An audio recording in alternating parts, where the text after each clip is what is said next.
out of the red side from Jin Air, but what SKT banned themselves is most likely just what Jin Air ran in Game 1. So you can expect a third ban similar to what Jin Air played in that first game. Perhaps a Lucian and Elise themselves if they don't want to pick it.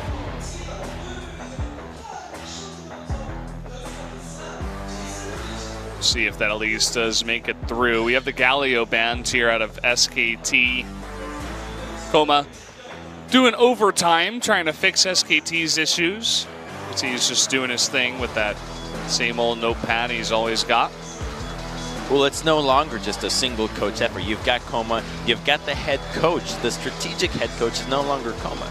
And then you've got Rapid Star, who also adds to strategy in the game. So there's a lot of tools or pieces to the SKT coaching staff that make all of this work. So everybody's working their hardest to fix it all. And with the first rotation, Talia, it looks like it's going in the right direction. Talia, one of the most contested mid laners so far, but it does give away Kalista, and it might also give Kalista Rakan, which, can we just call it the Kraken? Is that the Kraken? Release the Kraken. The Kraken. I like that, actually. Release the Kraken. You know, I don't know if I like it too. We'll use it every once in a while if it comes out, but I feel like you have to give it a name. I feel like it has to come out a little bit more often. I mean, it does already see a lot of time. It is Rakan's love affair, though. He was destined to be with Xayah, and all of a sudden, he's just always in bottom lane with Kalista. I mean, they were fighting all the time, to right? Start asking questions like, who is she? Why is she green? Like, what's going on? Am I not sufficient enough for you? Do you need women from the underworld now? Those blue women with their blue eyes. Can't get enough. Well, we do have a Lulu pickup here. We haven't seen this in quite a while. It's all been about those melee tanky supports, the Braum, the Thresh, those engaged supports such as Rakan, even Zyra, but now it's going to be more of a defensive support in that Lulu. That's really curious. That is actually Wolf's most played support this entire split, but those are games in previous metas, and they were working well with the utility of Ashe, Zyra, and Vara, so they're going back to a kind of a more old school or older in this split dual lane combination, and I'm a little worried for them if they go up against the Kalista Rakan or maybe even the Kalista Braum, the Alistar, and so many other supports that we have seen come out with these new new AD carries in the bottom side that can often be much more aggressive. What did I miss? Oh boy. The guy on the left held up a sign for just a second. He's like, if we get put on camera, I'll kiss my friend. So he kissed his friend. On the lips? No, just on the cheek. He didn't go too far. Maybe next time. But yeah, look, I was very curious to see Kuzan's confident face right after he picked that LeBlanc. Definitely one of his bigger champions that he plays more often, and he was like pumping his fists. He's like, yeah, let's do this. I'm going to wreck this kid mid lane. And I'm very excited to see what he can set up with Umti on a playmaking jungle like Lee Sin, going back to his roots. Well, it's a super deadly combination of LeBlanc and Lee Sin. You're almost certainly guaranteed a kill on anybody that you latch onto, but it does mean that this team has to be hyperactive in the early game. Umti was capable of doing it on Elise in Game 1, but Elise is a little bit more straightforward. You have more in-your-face ganking routes, whereas Lee Sin, creativity is often a bigger issue, as your skill shots are even more important for pulling these ganks off. So it's going to be a bit tougher for him this time around, but with Kuzan, the synergy that those two might come into place for them to affect the side lanes, and SKT will respond with a Jarvan, so a champion that is not the easiest to gank, and hopefully it is just a Jarvan top and not a Jarvan jungle with a better read on the meta. I like how Koma always goes over to whoever's picking what at the time, like what position they're going for, and we generally only see those kinds of body language movements when they're going for something pretty crazy, and this is going to be the Nidalee. Okay, never mind. You just fall. You're all about the hover hands, man. I don't know. It went to 0 seconds. I do not want to see your high school pictures. I was so happy, man, for just one moment, and then it all fell apart. But it's a page out of Afrika, right? You've got the Jin Air, or the Afrika, sorry, Jarvan and Rumble flex. So it could be the Jarvan top, or it could be the Rumble jungle. I'm kind of hoping that it is a Jarvan top and not a Rumble, or not a Rumble top, as I believe he's a bit more suitable in the jungle this time around, as the nerfs to the pushing power have come through, and that looks to be the case as they are doing the last second swaps with Peanut there. And this composition is a little bit more updated for what is currently played in 7.13, but Jin is playing one that relies on a lot of aggression and a quick snowball. They knew they were going into the Lulu, and they still picked up that Kennen, and they said, okay, here we go in the bot lane. Snowflower, interested to see if he can actually make that Kennen support work. I forget exactly who it was that was playing a lot of Kennen support. It was Gorilla. Okay, yeah. And he started playing it a while back as well. Way back, we had many times where Kennen support was a heavy favorite in the meta. Although now it's a different kind of Kennen, but still with the same approach to his playstyle. So Umti with the little fist pump, his hands in the air saying, I can do it on the Lee Sin. Curious to see if he can. Also, it wasn't the Nidalee, but the Rumble jungle coming in for Peanut. Definitely not a very common pick that we see in LCK. Not at all, but it does offer a surprising amount of damage instead of in ganks. And speaking of setup, if I am Lee Sin, if I am Umti, I absolutely love what they have drafted around me. Camille, easy as hell to set up topside ganks. You've got LeBlanc that can help you in all the roams. And then the bottom side, Kalista Kennen. At level 6, you just chuck in the Kennen there with your electrical surge, your rush, your ultimate. It's so easy to kill everybody. Well, guys, game number 2 is all loaded up and ready to go. So let's jump into it and see if SKT can make it back.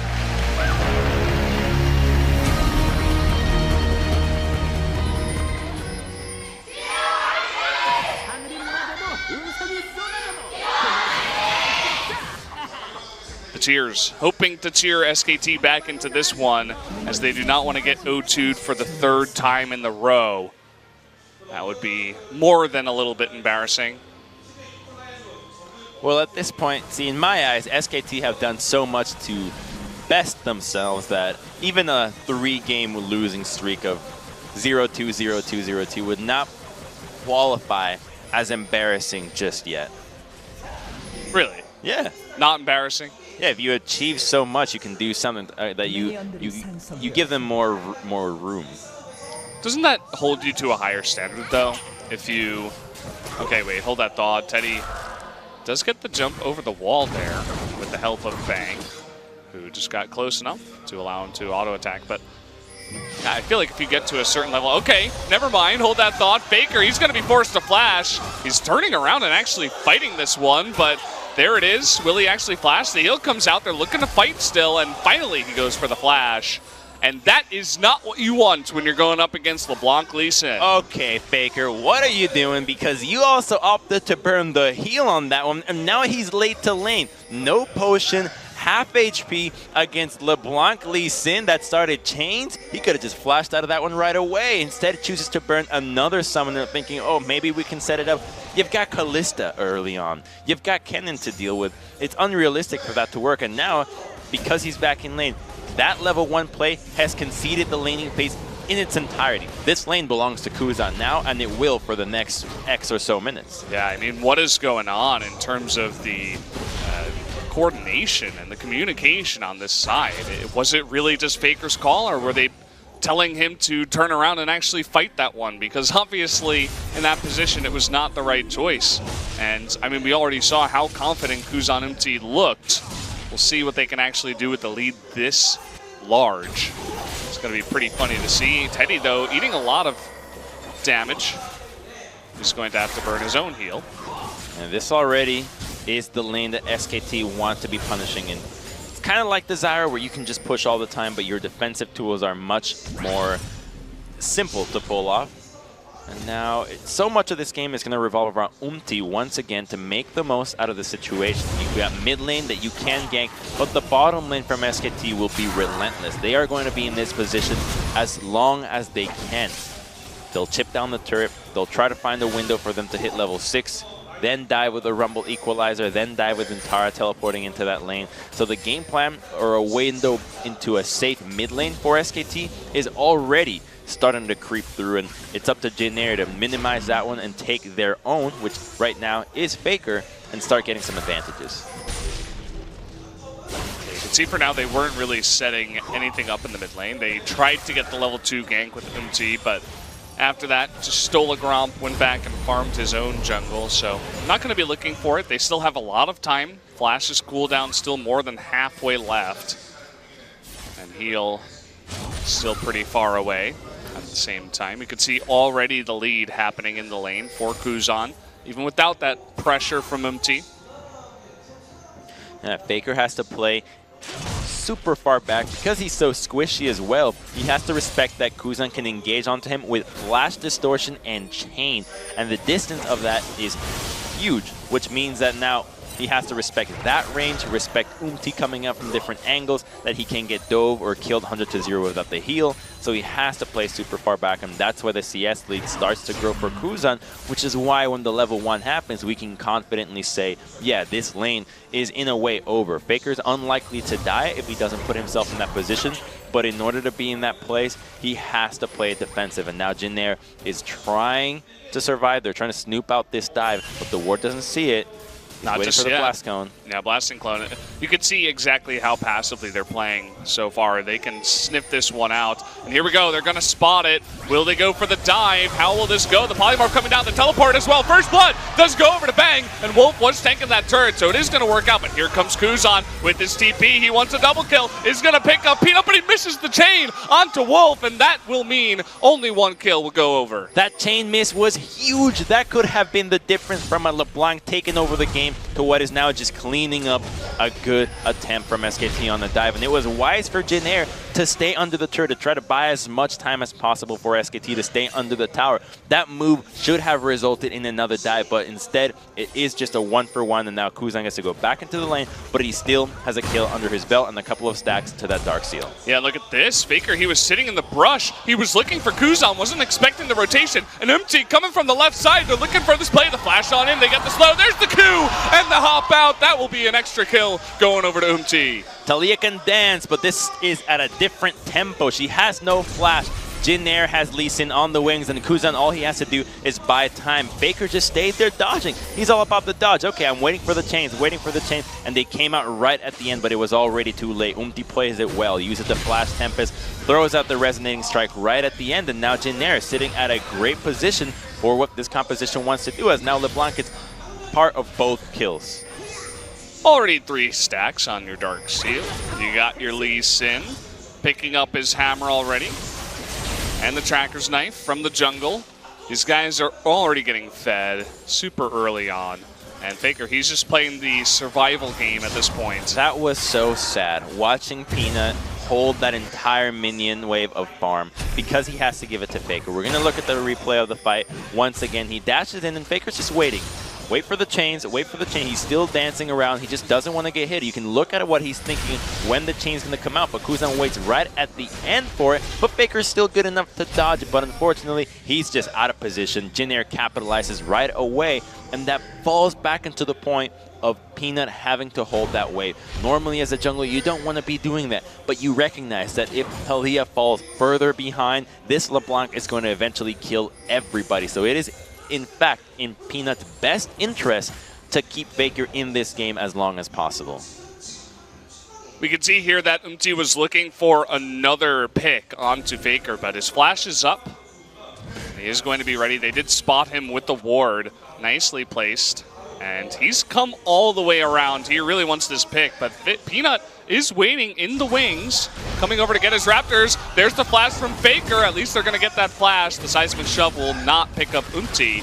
They cannot follow up for a kill. That's a great angle, and he had no idea that Peanut was coming there, actually. Oh, and look at this. Bang and Wolf, they were going aggressive. There's the flash in from Teddy, and the Rend in the last Q will come in and pick up the kill, and Wolf is going to go down 2, a straight-up 2v2 that goes to Jinair. And Jinair is walking away with this game, and SKT just seems incapable of responding to it. You've got the Frumble jungle, but he's not even level 6 at this point. He can't offer anything to the map, and the overextension from the dual lane in the bot side ends up costing a kill without Kennen even needing to use his ultimate. So the engage starts off, and they spread out in the chains of corruption, but unfortunately Bang took so much damage from Kalista while they were focusing Snowflower that it just did not matter. Gets to walk away with it, get himself another kill, and this Kalista's already out of control. Yeah, Bang couldn't get close enough to be auto-attacking. I think he got stunned by Snowflower or something, because when the Chain of Corruption was going down, he was kind of just standing there, not auto-attacking. So nice little play there to fight back. And a straight-up 2v2 loss in the bot lane is not what SKT needs at this point. Never thought I would say it, but Jin Air looking like the much better team on the Rift tonight. Yeah, now they have Fate's Call, Maelstrom as well to engage into the dual lane. No flash onto Faker once again, whereas Umtis and Kuzans will come up before. And now they can prioritize this Mountain Dragon, as this will mean that this composition can do Baron in a heartbeat if they actually secure that objective with all the blades that they can accrue. Umti making his way down into the bottom side, puts down a control ward, helps out if he wants to return for a visit, but is going to be spotted and will just return to his jungle for now. Untara coming down from top lane looking for something, just trying to clear out wards perhaps, as Faker's not there. And they're going to need his help eventually, because so far the top lane has just been an island, severed off from the rest of the world. They've just been doing their own thing. No ganks have gone up there. And with the rest of SKT not really doing much, they're going to need something. So here we go. Chain of Corruption comes down. There is the equalizer. Teddy taking a ton of damage, but the stun out of Snowflower. They still pick up the kill, though. And now Snowflower trying to turn around. That might just be his death. But look at this. The TP on in from Sowon and Kuzan. They're looking for more. They get Lulu. They get Varus. Peanut is going to go down to the turret. Can they get Untara? Doesn't look like it, but a big turnaround in all the TPs from Jin Air. That's good proactivity out of SKT. The range at which that engage can happen was so far that Jin Air just did not see it coming. The Chains of Corruption immediately onto Teddy with the equalizer on top means that he cannot get out of that immediately. He's going to cook for quite some time. And in the end, the Fate's Call looks like it was enough. So we're going to see it again. Here comes the Chains. Bam, as soon as the corner hits, go for the equalizer. Kalista is cooking, but the stun from Snowflower keeps everybody in place, that it forces not one, but two flashes to try to secure that kill. And while Kennen is able to get out, he stays a little bit too greedy in that range, and immediately the rest of Jin Air is here to clean house. A bit of greed from Kennen could have actually resulted in just a 3-4-1 on the side of Jin Air, and that would have been a huge turnaround for what was the only attempt that SKT could go for on a play on the map. Yeah, I would say it's almost excessive heroism out of Snowflower, if you will, where he had a pretty crazy play and he's trying to go for that flashy one where he totally turns it around and saves his team's life. And he did on Teddy. He forced the double flash to secure that kill onto Teddy, but maybe a little bit too much towards the end. So after this, it looks like Jin Air went for a bit of a lane swap and an immediate response out of SKT. It's a cool idea, actually, to go for the lane swap at this one, because both teams are thinking, all right, teleports are down. If we surprise the other by swapping away, we might be able to sneak some damage onto the turret. They're not going to expect this. Let's go for the swap and both do it right away. Send their top laners respectively to the bottom side of the map, and it just gets canceled out. And now we have both junglers eyeing out this top side. They're eyeing out Faker, who still does not have flash and can get popped immediately. Oh, he's about to die. Oh, look at this, coming in from behind the flash kick, and that should be his life, as he has absolutely no chance and does go down. The turnaround here, though, Teddy and Snowflower getting aggressive when they saw Peanut earlier on. That's going to be a double kill in the top lane for SKT. Second time seems to be SKT's charm, and now it's a race of defending your turrets. It looks like SKT will get the jump onto the top side with both Untara and the jungle and support duo rotating to mid to try to stop any attempt at chunking down that mid-tier 1. So both teams will be successfully defending their towers with smart rotations, but it's Jin Air that, in my eyes, are losing this one. Faker's already been kind of a non-factor, whereas this duo lane, who had that previous advantage, finds itself engaged on once again. They're actually the ones that started off actually. Fate's Call goes through immediately, but Peanut's already there. He's got no business going topside. We haven't even seen the top lane of this game. It's all about mid and top. As soon as I say that, camera goes onto Untara farming. Thrilling. It's what we all like to see. The 126 versus 122 CS. Totally even top laners. Snowflower coming from behind. He's not going to set anything up. And yeah, perhaps just the bottom lane, Teddy and Snowflower getting a little bit too overconfident trying to take that fight. Definitely not what they needed at that point in time. They're too mobile, and they're not trading enough for anybody to want to be going down to this bottom side.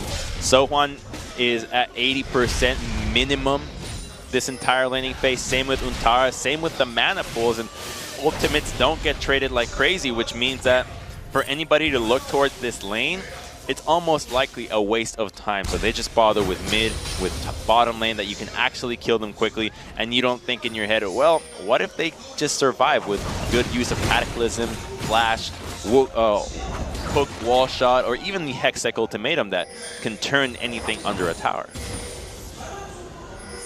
See that Camille win for an interesting itemization. Hasn't gotten boots at all yet. Not going tabby, not going anything at this point in time. Picked up a longsword extra instead of those boots after picking up that Trinity Force. As I say that, Umti's making his way bottom side. They could attempt to dive onto Jin Air. It's a lot harder for Jarvan Rumble to kill Camille than it is for LeBlanc, Lee Sin, and... Oh, here we go. He knows it's coming, it looks like. And, oh, nice kick out of the way of that combo. The hook shot coming in for the stun. Sohwan is going to be tanking that up, but it is going to be enough damage. Meanwhile, there's a big dive up in the top lane as they do secure the kill in the bot lane. There is no trade up in top, it looks like, as Teddy does survive. And that's going to be the tower going down first here to Jin Air in the bot lane. That was just beautiful execution from the side of Jin Air, utilizing the kick to stop the flag and drag and then combo it well, utilizing your Hextech Ultimatum to dodge a turret shot, make sure that your spells come back in order. And this game has been all about Umti. Oh, and look at this. Snowflower, they're trying to go 2v4. What's going on? Why are you sticking around? That's not going to work. That's going to be 2 extra kills going over to SKT. But we do have this rotation out of Sohwan and out of Kuzan. Can they pick up more than just 1 kill? It doesn't look like it, but they get the bottom tier too. Yeah, Umti has been just on fire so far. Every play that he has made has resulted in an advantage for Jin Air. However, the dual lane did find some windows of opportunity when they got that 2v2 kill, but they have now been the burden. All 7 kills from SKT are coming out of the bottom side. 1-3 Cannon, 2-4 Callista, and it's gonna happen. Well, first we're gonna look at the bottom side. So he opens up with the Q, great, but immediately sees he's just gonna combo away. Denied. And now, so is his life. I mean, there's a reason that we always used to see Lee Sin on Umti. Back when it was the most contested pick. This guy is a fantastic Lee Sin player. Once Lee Sin fell out of the meta a little bit, we saw other picks such as Rek'Sai. Elise, of course, was always in the meta since the beginning. He did begin to move around onto other stuff, but it's really refreshing to see him back on this pick and have him go 5-0 too on it. So he's looking pretty good. Already a Maw finished for that Lee Sin. Yeah, and think of what he's done. The ganks on Faker were all him and Kuzan. The collapses on bottom side were all him. That kill bottom side that got the first brick. The Dragon, a tier 1, a tier 2. Like, you could not be asking for more. And unfortunately, you are going to have to be doing just that, as the case the Jin Air bottom lane is struggling right now. And because there's so much gold onto the Lee Sin right now, and has damage itemization, he's going to have to be assassinating people all game long. I mean, Umti, we saw him in the beginning of spring. He was definitely this rookie that was extremely inconsistent. He would have fantastic games at times, and then really awful games at times where he totally dropped the ball. But it seems like as he's getting experience in LCK, he just gets more and more consistent. And you're talking about how all the kills were set up by him in game number 2, but also in game number 1 on his Elise, the cocoons. It was really cool to see. He was mirroring his opponent so well, and now he's looking for more up in the top lane as Untara is in danger again. Here we go.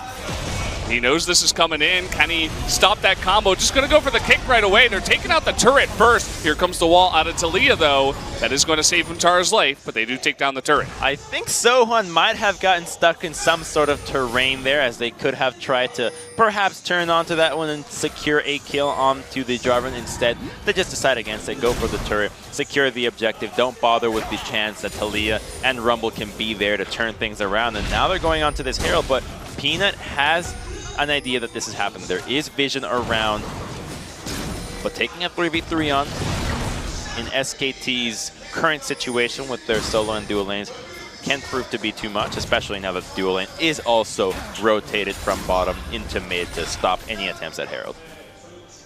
Looks like mass recall out of SKT as actually Jin Air backs off of the Rift Herald. So with that rotation, they buy enough time to at least stop the Rift Herald from going down, but they are going to give up some map pressure as they all recall at this point in time. Red buff is going to be given over to Bang.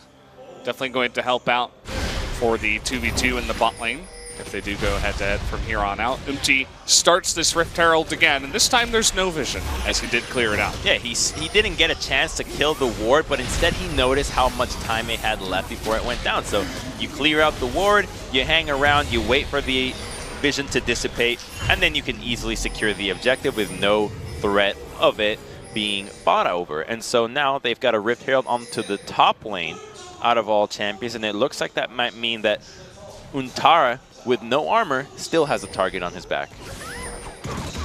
He's basically just got the Ninja Taba, and that's not really going to be too much armor, as you were talking about. Just going to be sit and duck. We'll see if they can line up some more kills from Umti and so on a little bit later. You can see that Sohan goes immediately up towards top lane with that Rift Herald. Isn't going to try to go for any bottom lane shenanigans for the inhibitor turrets or anything risky like that. It would be pretty hard to set up ganks too with Umti if you had to go through the entire red side jungle of SKT. So SKT, in the meanwhile, they're going to group up in mid and try to take out this turret. Jin Air thinking about a hold, but will just let it go down as Sohan was not in position. This is SKT utilizing the tools that their composition has to offer to make an objective happen. So they group up as 5. They see, you know what, we're probably strongest in this formation. Rumble is a big factor with a completed Leandries. We've got the Hurricane already in Varus, so he's quite strong, whereas Kalista has a QSS. So the damage is definitely in their favor so far when it comes to just that plain 5v5, especially in AoE damage, and they need to be taking out as many turrets as possible to not allow the 1-3-1 formation that Jin Air want to go for. Umti, he's caught in the jungle, and that's going to be him going down immediately. Everything used here by SKT in terms of ultimate abilities to make sure that they do take him out. That's big. That guy was 5-0. He was so critical for what Jin Air has been going for, and now SKT can continue to group up here. Without Umti, the engage is going to be lackluster. Wall comes out. Snowflower in a little bit of trouble. The wall does go down, though, as it looks like they don't want too much more. Oh, the big engage here from Snowflower, the huge stun onto everybody. And look at Kuzan from the back. It looks like they're going to get a kill in the back here from Sohan. He's still alive. So many low members. It's going to be up to Kuzan and Teddy. They're looking for more. Snowflower's still alive somehow, some way. He got that stun onto Untara, and now it's Kuzan versus Untara, the 1v1. He misses that chains, and he is going to take the blasting plant. Will Kuzan go on the chase? Nice escape here from Untara for now. That should be Baron. They're looking for it. Untara, I mean, he's still on the run. Basically, they're just putting Kuzan on chasing duty, but that's about it. A huge fight win there from Jin Air, as they do pick that up. They won a 4v5. That was a 4v5 that Jin Air just found the way to engage, and so much of it came down to Snowflower tanking so much of the important damage. His HP is already as low as it could have gotten, and it opens up so much room for Teddy. The teleport from Kuzan was great as they got timed with Sohan immediately, and Peanut gets removed from the fight, but Bang ends up tanking so much of the tower, which undoes SKT, and we're going to look at the engage once again.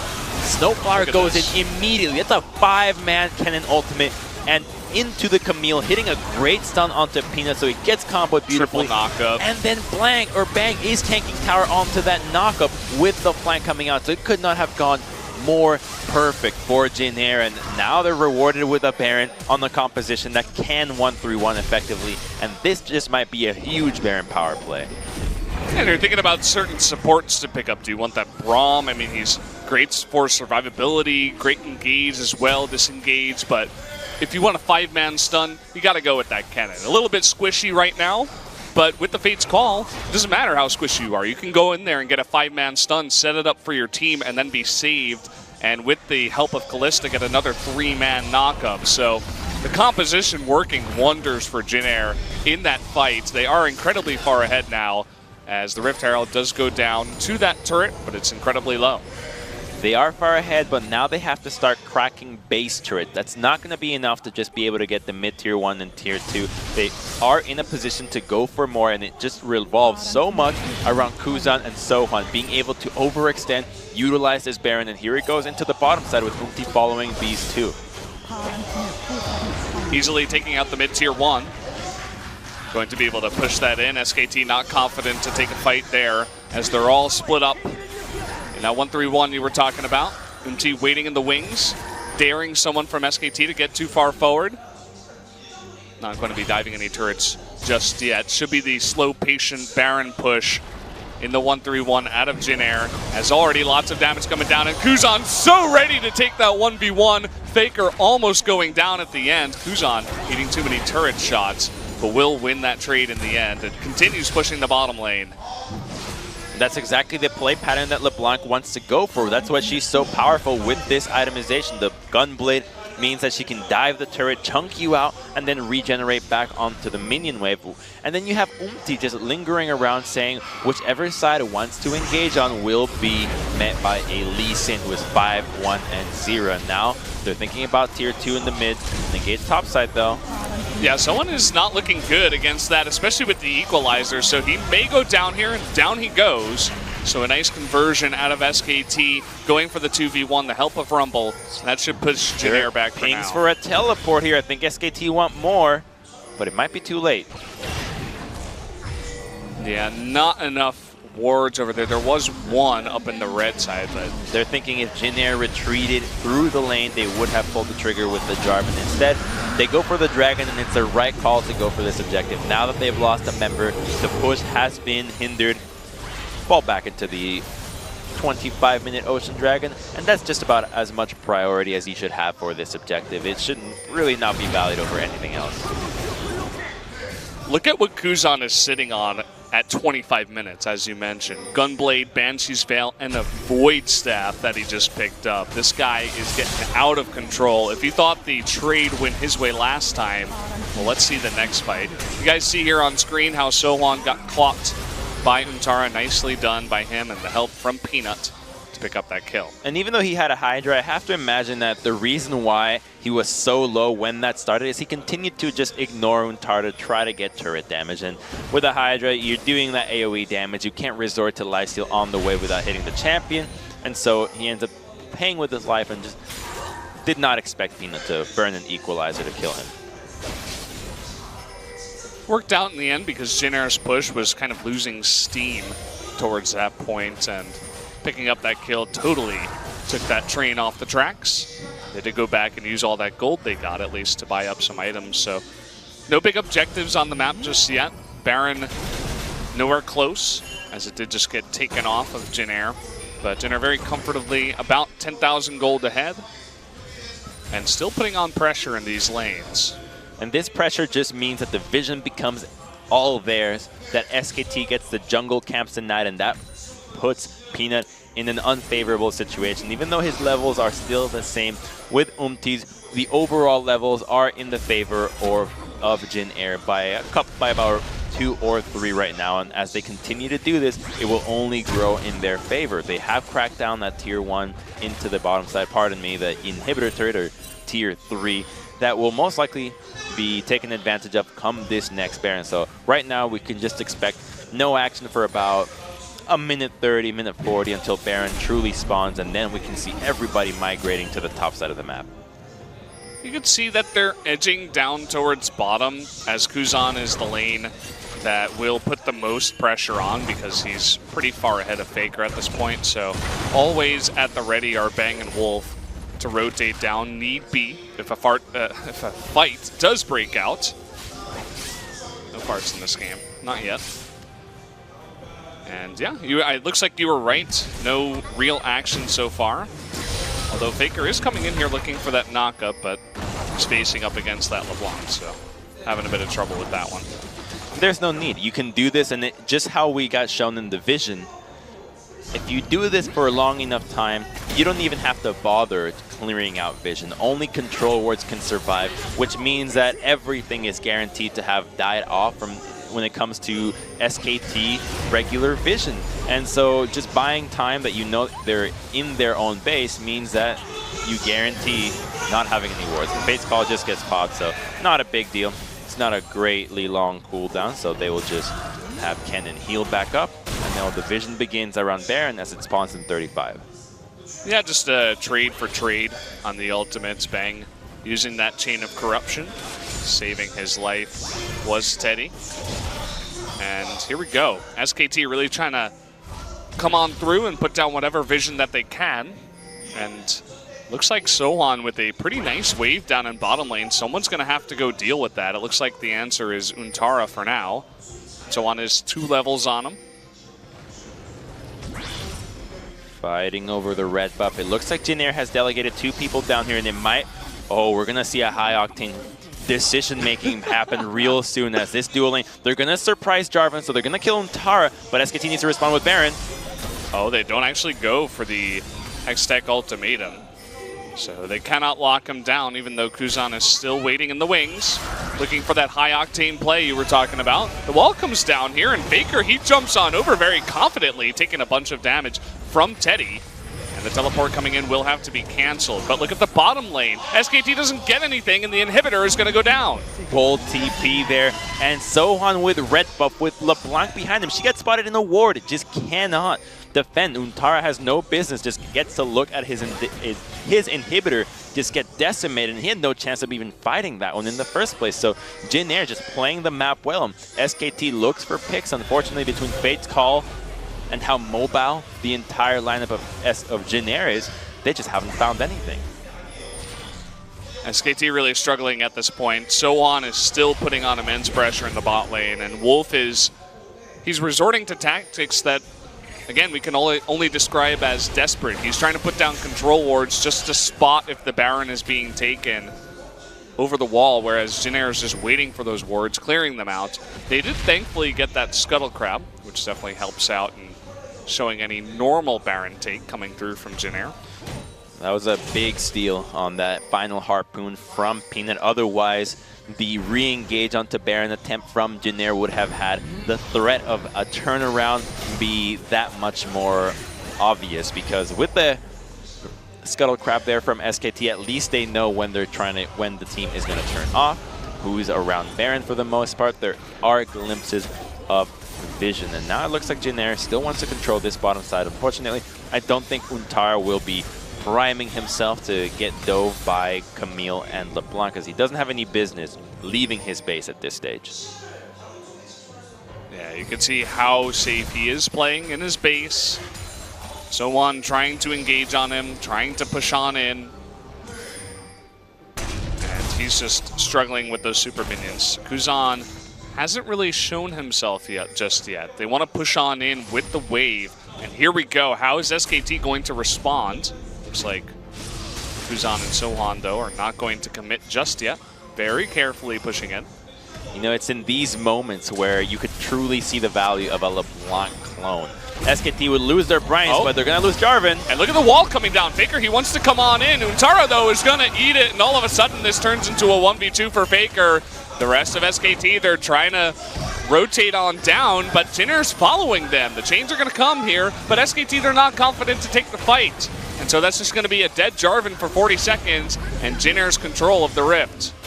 Curious that Jin Air did not opt out to amp the pressure even further by starting out at Baron. There was no vision available. Instead, they will TP Sohwan into the bottom side to continue to pressure this lane, or perhaps offer a bodyguard position in this new Baron attempt from Jin Air. But it gets started out right away, and there is no vision, so they are going to have to rush in here to check it out. Yeah. And again, Teddy's on this Callista. He has the Ren stacks already building up, and SKT, they're just going to have to give this one away. Not willing to fight a 4v5 would certainly mean the game going over to Jin Air, so they will just have to accept Jin Air taking the Baron. The position that Jin Air put them was a bit of a stranglehold. You defend the Jarvan, who can get dove 100-0, even under 2 Nexus towers, or you try to force a fight at Baron. The only choice they truly had was trying to force a fight, but they needed to have not only won that fight, but at the same time defended the minion wave bottom enough that Jin Air can't just turn around with double teleports and end the game. So SKT being forced into a difficult macro situation, see the worst of it, and now they're facing not only a Lost Inhibitor, 2 crazy split pushers, and an entire team with Baron. Not the position they wanted to be in, of course, coming into game number 2, but Jin Air playing this out almost flawlessly. Looks almost too careful at times, but really making it work here towards the end. Taking their time with this one. They want that 2-0 over SKT on their record. Give them a better chance at hitting the top side of LCK, maybe even give them playoff chances if they can continue with this kind of pressure that they're putting on the rest of the teams. And this kind of play from Jin Air is just beautiful to watch because they're constantly forcing SKT to decide between what lane they want to attack. There's a dual lane, there is the mid, there's the top, then you have to account for Fate's Call, the Slippery of Callista, Jin Air's Umti that can respond to anything at will. And SKT just seemingly have so many options that they just don't take any. They're completely at the mercy of what Jin Air wants to do. Jin Air just laying it down pretty easily. The Chain of Corruption is going to go on to Umti with the Polymorph, and so down he will go. Starting the 4v5, though, is Jin Air. They get the huge stun out of Snowflower once again. He will give his life for that play, but that will be the life for the game. And it looks like Jin Air, with all these members going down, and the clean ace, is going to pick up game number 2. And SKT fans around the world are stunned as their team is now 0-6. 3 match losses in a row, 6 games in a row, and Jin Air thrive on that. This is the Jin Air that we wanted to see. Beautiful macro play, great understanding of team compositions, and with the abilities that are at their disposal, they do it so excellently, and a clean 2-0 over SKT. They made that look easy. They made that look like they were playing up against Ever 8. Look at how happy they are in the booth now. They were all business after game 1, but here they are showing their true emotions. Taking out this weakened, this maimed SKT team, making it look pretty easy. Those guys definitely should be very happy with their performance. Sohwan coming on in, looking fantastic, but really the MVP of the series. I think I'd have to give this one over to Umti. Absolutely. He had so much to say. You could argue that the resources he put into the game were also exemplified by what Kuzan was doing in this game. He got some help, he turned it around, he helped both top, bottom when he could, and made the game work. Whereas for SKT, there's so much that needs to be addressed here. I think that they're looking at the synergies in their top and jungle, but they have to look at their compositions, the way that they're playing the game. It's not just a matter of, oh, these compositions couldn't have worked. You know, we give SKT enough credit at times that they're a team that could play anything and win at almost every situation. And unfortunately for them, it was the play. That level 1 from Faker was atrocious. That cost so much of this game. We could have seen an entirely different game had that opportunity not presented itself for Jin Air to exploit. Yeah, the problems just keep on making themselves apparent here for SKT. It's no longer just about the top jungle synergy. It's about the entire team. It's about the strategy. And here's how this game really got out of hand. This Kuzan, he almost picks up 3 kills, misses the chains, so just decides to back off. Yeah, that would have been bad, and you're right. It was the Chains of Corruption that kept Bang at bay. He got harassed from far out, and it was enough for Teddy to use his mobility to catch up to him. And then, lo and behold, Wolf is right there. It's a 2-for-1 special. You didn't even know it. The store clerk was nice enough to let you know. You get this one, too. pick up a little purple girl on your way out as well. Snowflower with the gigantic 3-man stun, and you can see that even though Teddy goes down, they're able to convert this into a huge play. It was almost 3 for 2. Snowflower's greed at the end of it also did allow Peanut to pick up a kill on the back end. But that greed did not phase him from having sick ultimates, and this is the one we're talking about.